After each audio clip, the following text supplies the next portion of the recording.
Welcome to the Sisters in Loss podcast, a faith-based podcast that spotlights Black women that replace silence with storytelling around pregnancy and infant loss and infertility. Black women experience miscarriage and stillbirth 4 to 5 times more likely than white women in the United States, according to the CDC and NIH. Whether you've experienced a miscarriage, infant loss, or stillbirth, are trying to conceive, or have an infertility diagnosis, you will learn about resources and strategies to heal, gain clarity, peace, and hope, and find an empowering path forward after loss. I'm your host, Erica M. Freeman, and you'll hear me interview other sisters in loss from around the world who have healed from such a painful and traumatic experience by sharing their testimonies and stories to inspire and help others turn their pain into their purpose. Storytelling is powerful.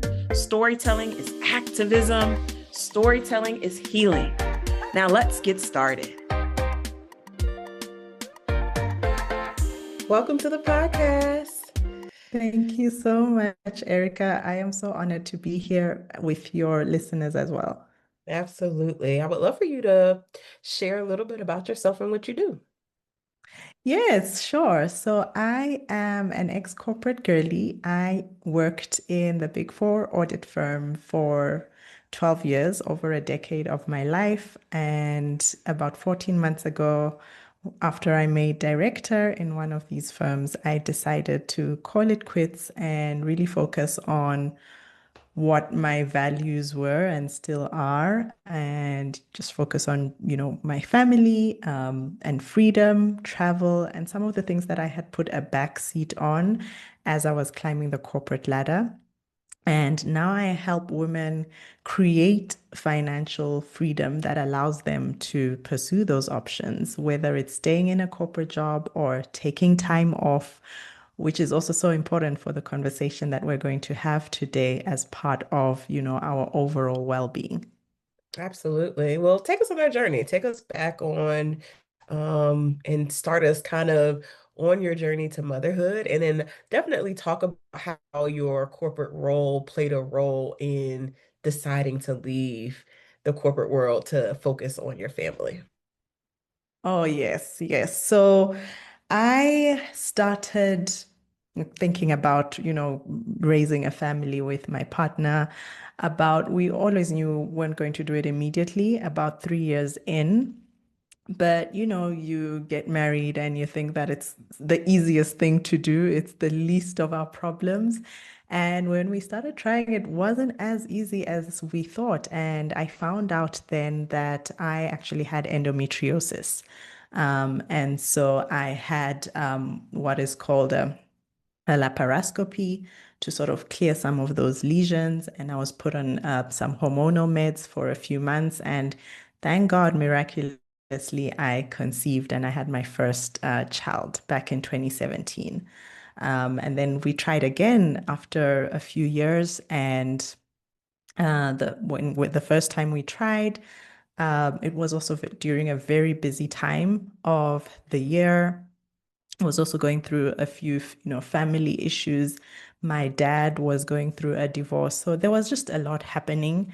And it just couldn't have happened at a worse time, because January to March is usually busy season for those who work in Big Four audit firms, because this is when most of our clients are having their year ends, and, working 12 to 14 to even 16 hours a day is not unusual at that time of the year. And so it was a normal day. We had just found out, I think it was like 1 week or so, or 2 weeks actually. We just found out that I was pregnant, and I went into work and I went to the bathroom and I knew there was something wrong. And I started panicking because I thought, how could this be happening to me? There's some things that you go through life and you hear other people's stories and you feel sorry about it, but you never imagine it can happen to you. And so I rushed to the doctor's place and he said, unfortunately, you are having a miscarriage and there is nothing we can do to save this pregnancy. In fact, he had called it, I've forgotten the medical term, but it's basically when the pregnancy test is positive, but actually the loss was already occurring. And so he says, this was probably it was probably already happening because even when we did the pregnancy test, it wasn't like a strong, the lines weren't like really showing very strongly. But we were still very hopeful. And, we never ever thought that potentially there could be a loss, like whoever thinks about that. And so, I leave the doctor's room and I'm thinking, wow, like, how is this happening to me at this moment? My husband comes through and, we just go out for coffee. And I think I took like a week off uh, of work, but then it also like triggered a lot of self introspection on what could I maybe have done differently? And many times there's really not much you can do differently. But I really do believe that a lot of the sort of pressure that I was going through at work played a huge role in, what was I was experiencing at that point. And I think that's a conversation we need to have as women because sometimes there are certain things that we can do to reduce, not necessarily eliminate, but reduce the chances of this happening to us. Absolutely. That is a conversation because I think all of the stresses of work, of life, the environment that we in plays a role in our reproductive health and on just the challenges of what it takes to get pregnant, but also to stay pregnant, and then obviously to bring a baby home. So how Yeah. was that for you navigating that world, especially after loss, um, going back to work and going back into the same kind of stressful environment? Yeah, it was something I had even thought of, should I just take time off? But at the time, financially, it wasn't really an option. And so I went back, but I went back telling myself that I will never put myself in a position where I have to choose a job over my well-being, And unfortunately, in the corporate world, you only get a limited number of days. I think I only had 10 days remaining at the time. So it was just over a week, absolutely not enough to sort of go through the physiological sort of loss that happens during that time in your body, and also the sort of mental sort of loss that goes through. But, I went back and we had conversations with my team leader, but there's still deliverables that need to be done. There was only so much like grace that could have been extended to me. And after 2 weeks, it was almost like back to normal, like nothing had ever happened.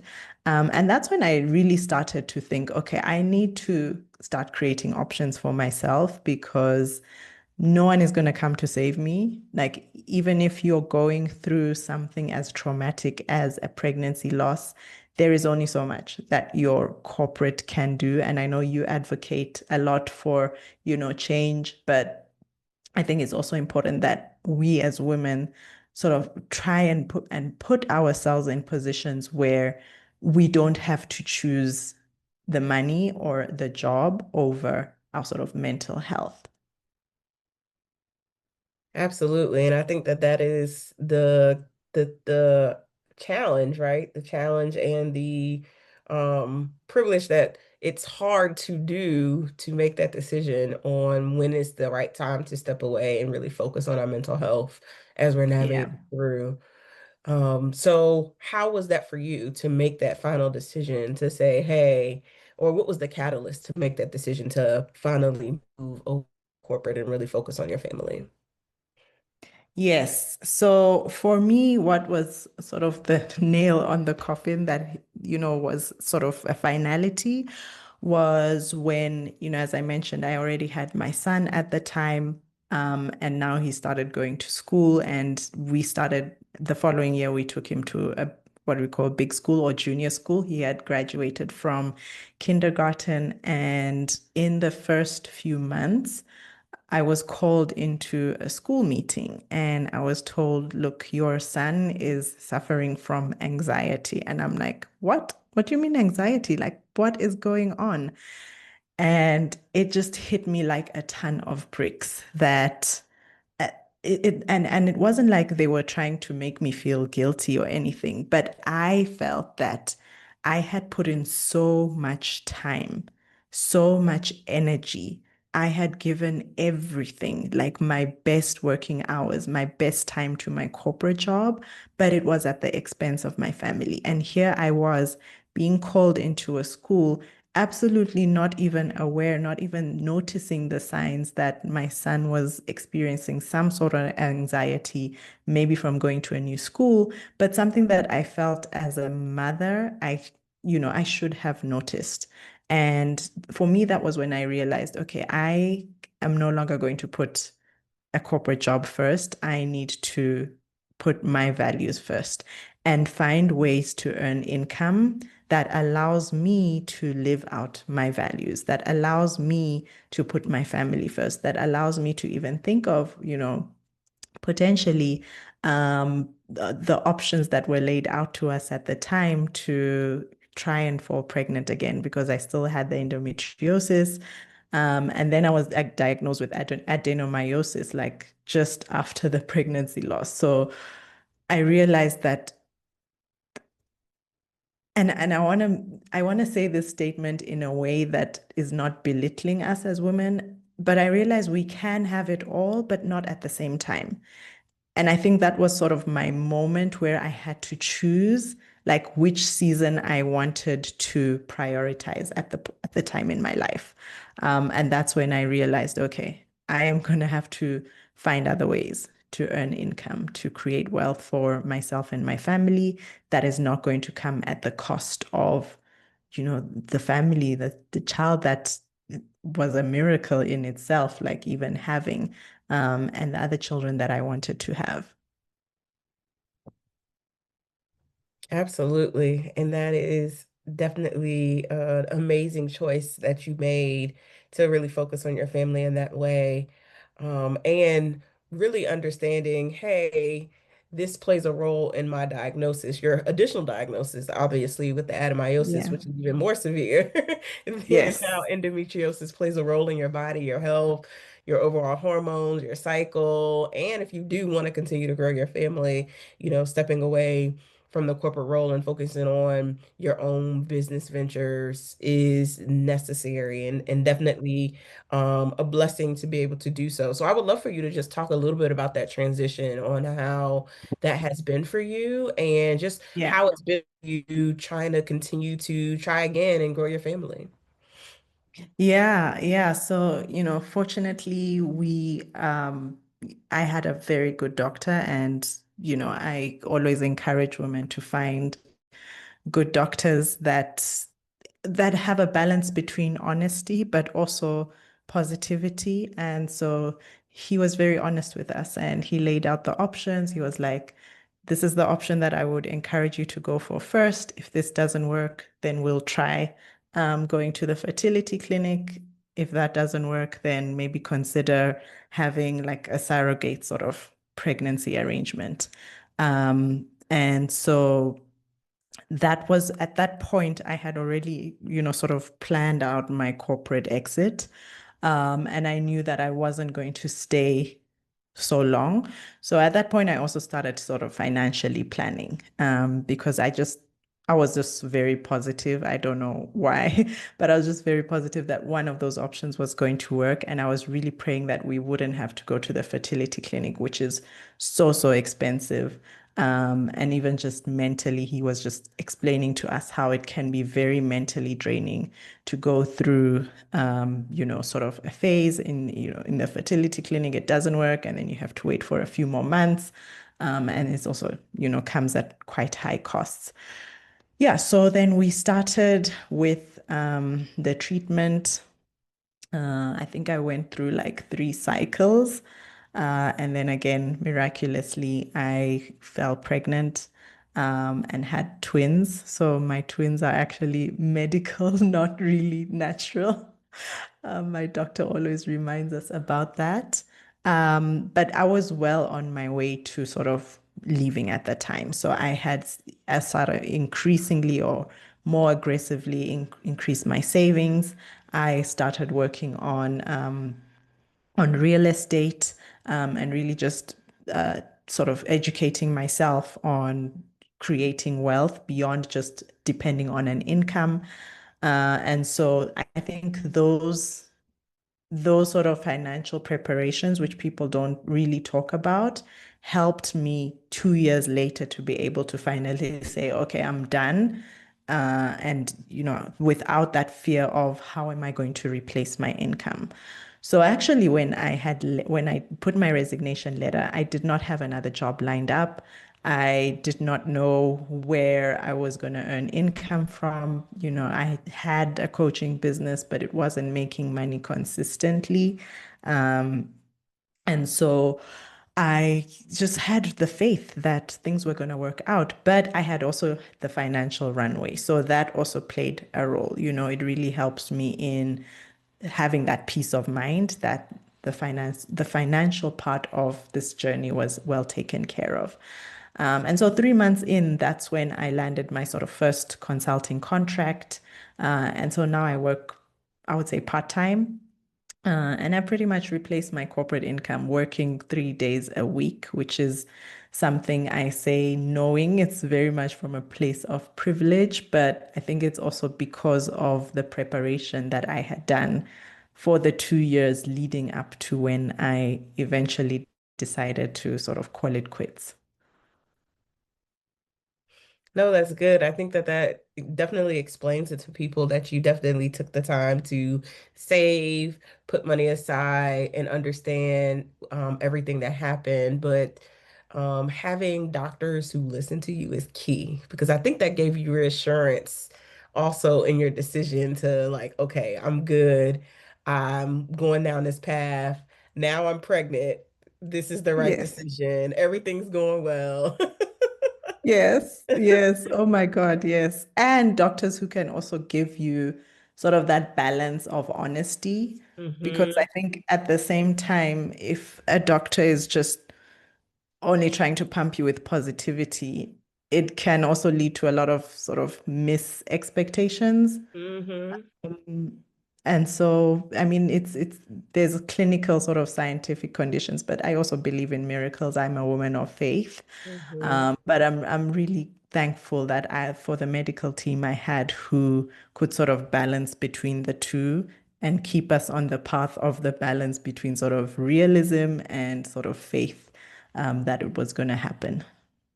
Absolutely. And especially that you were able to find something within this job market too, that you could work a few days a week, Yes, still make a great salary, still be able to be at home with your kids and raise them and, tend to them and all their needs is a yes, blessing.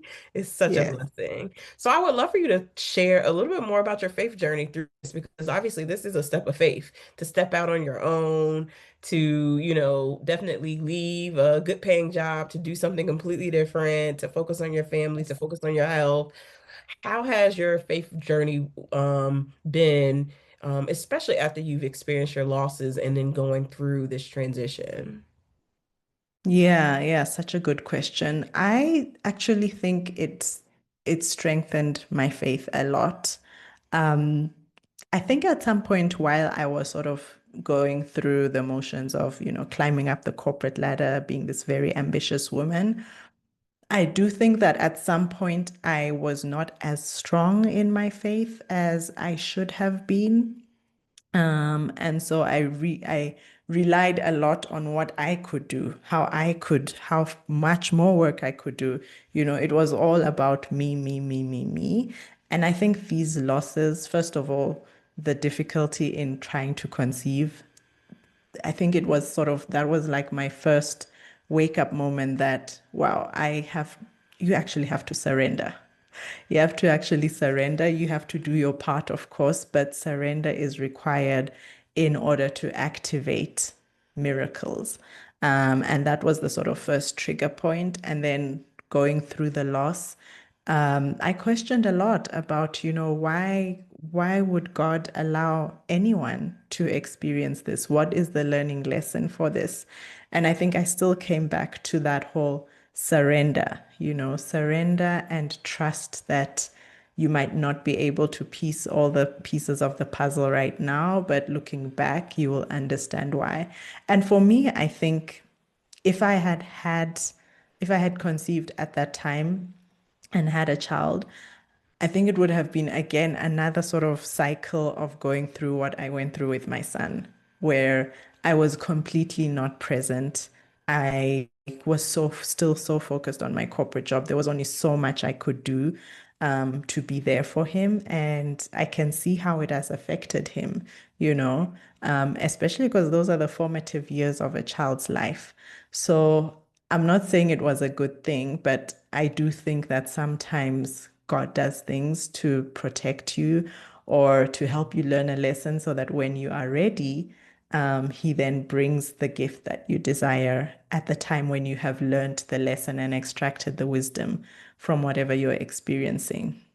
And then again, another big decision, leaving corporate, was really, really hard because my identity for over a decade was tied to a title, was tied to a corporate job. I always, joke with my friends and say, especially with people of color, like one of the first three questions you're asked is, where do you work? Right?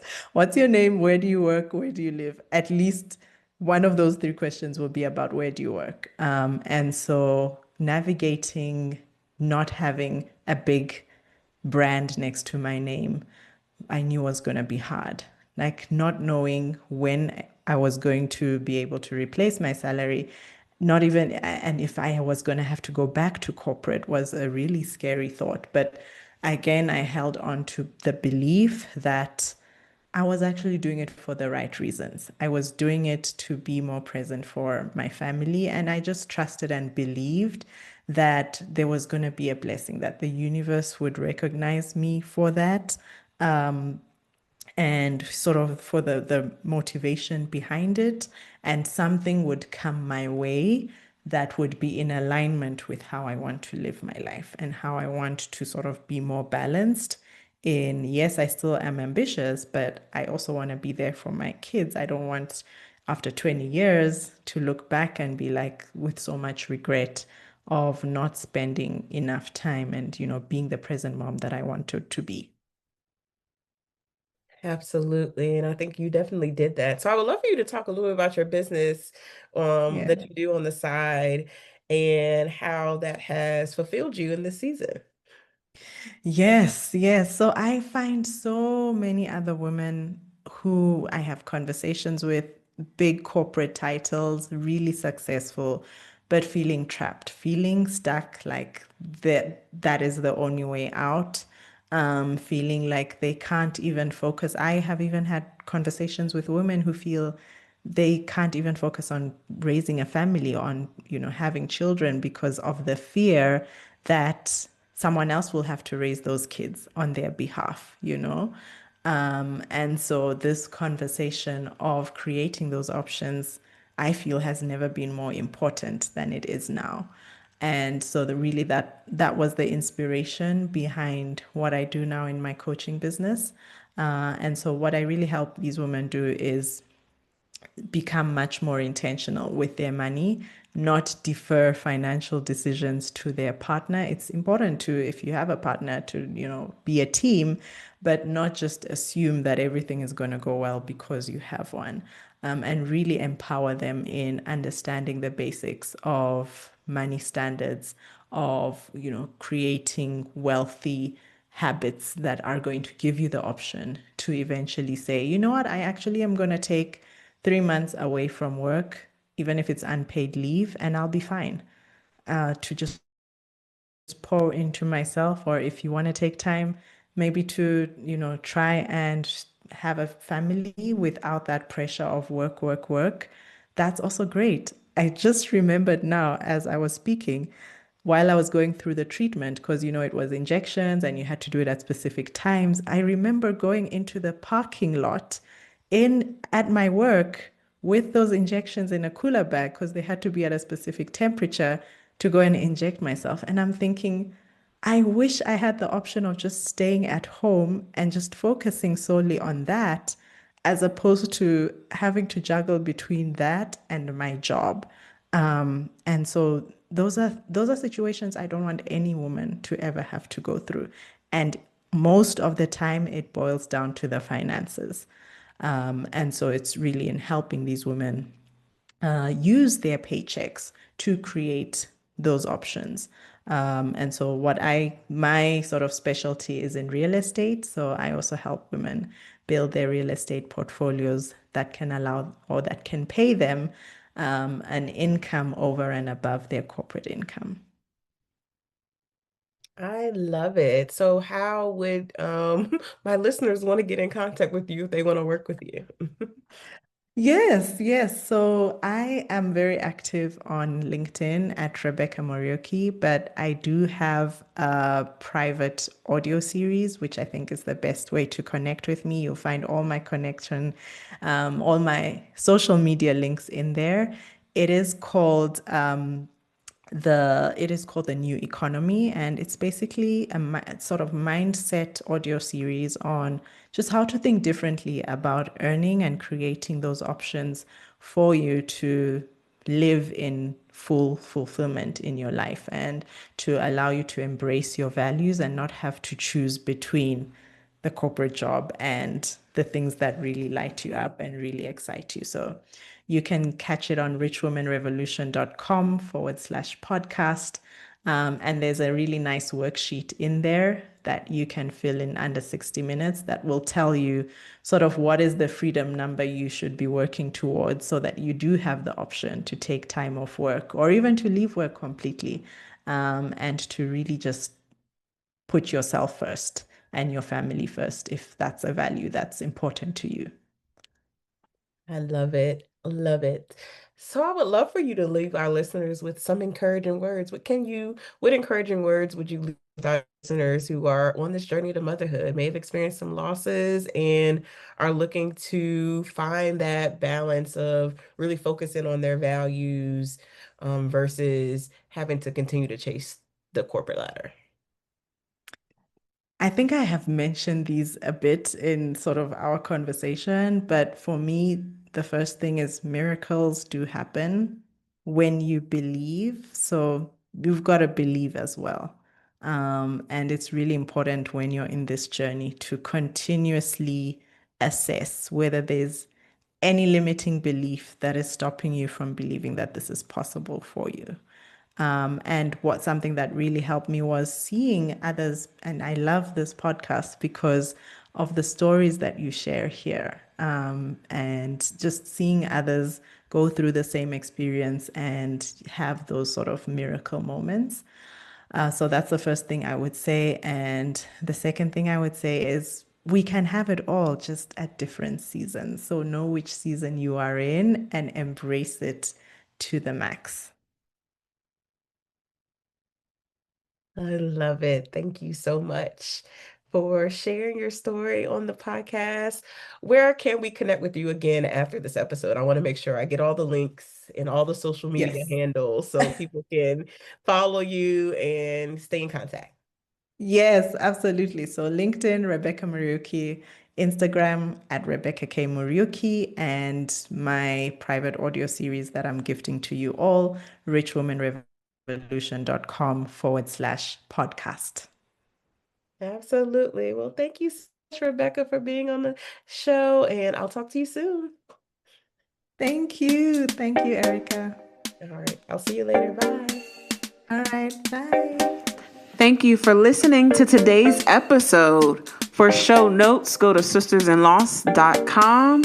To stay connected with us and join the Sisters in Loss community and receive my weekly newsletter, please go to sistersinloss.com/newsletter. That is sistersinloss.com/newsletter. Please rate and review this episode, and I will talk to you next week.